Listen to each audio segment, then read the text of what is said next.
Let's bring you back home now, with the ANC holding a special NEC meeting today in the Northwest as part of a final preparation for its January 8 celebrations. The party's annual event is set for next Saturday at Moruleng Stadium, where it will outline its political agenda and set priorities for the year. So as the party looks ahead to Saturday, then let's speak to Professor Kedibone Phaga, a political analyst, professor at the School of Government Studies at the Northwest University. Prof, good evening to you, and thank you so much for your time. Firstly, let's just start with talking about the significance of this particular meeting taking place in the Northwest currently, as South Africans are to go to the local government elections, given the state of municipalities in that province.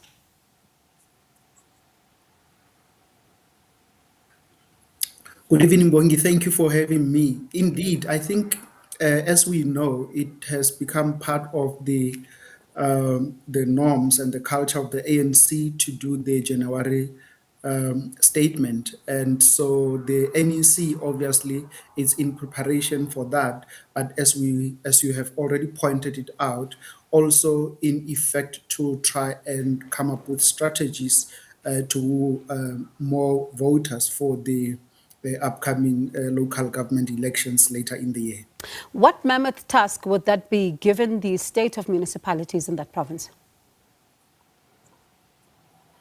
It is going to be a huge one for the obvious reasons that the ANC has actually been struggling in the past, several elections, local government elections and the general elections. My view, Bongi, is that the brand, the ANC, is still very strong, either way you look at it, but perhaps the problem is that the current membership and even the leaders are the ones that are tearing it apart. And I think this is, they are tearing it apart in many ways, and especially when they have to translate their own policies into action in terms of implementation within government structures where they hold power. So I think they have failed in so many ways to translate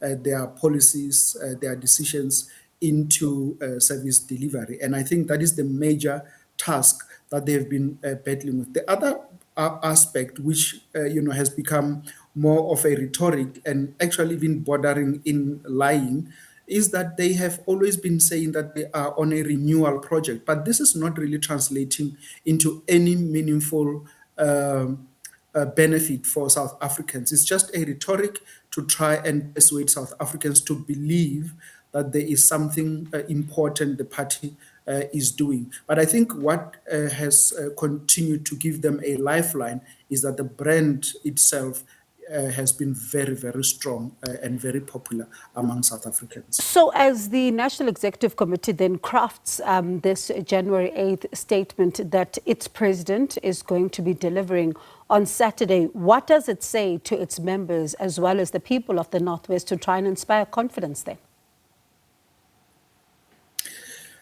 Look, we know what they are already going to say. As I've already alluded to, they are going to tell us that they are working on their unity as the party, that they are rooting out corrupt elements in the ANC.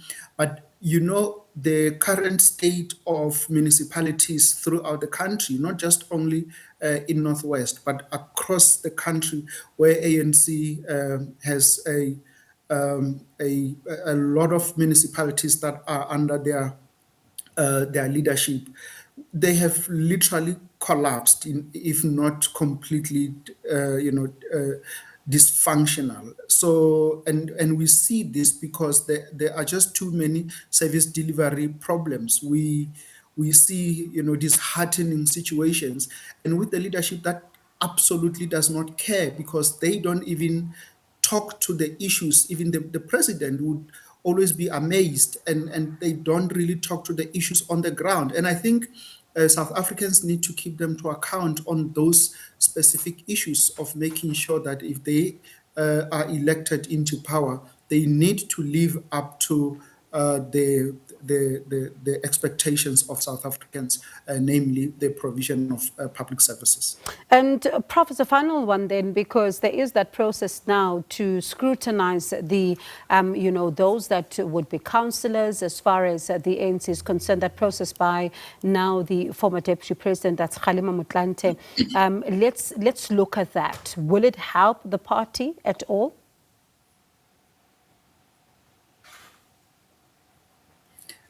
Look, Bongi, I think those are some of the what I call lies that have been peddling in the public by the ANC itself, because we know this is not a new intervention. It has been there for as far as I can remember, that they will make sure their membership are kept to account, that they are going to make sure that we get the best people to put forth their best foot to help South Africans to actually on their developmental agenda. But if you go to the municipalities that they are currently responsible for, it's shocking. I mean, some roads are completely destroyed. The general infrastructure, it's disheartening to see.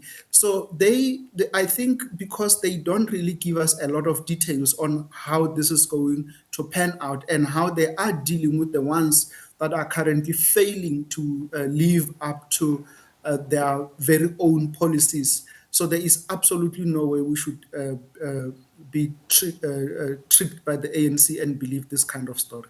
Prof, appreciate your time. Thank you so much for speaking to us this evening. That's Professor Kedibone Phaga, a political analyst and professor at the School of Government Studies at the Northwest University. Let's take a short break. When we come back, Mawande is standing by with all your sporting developments.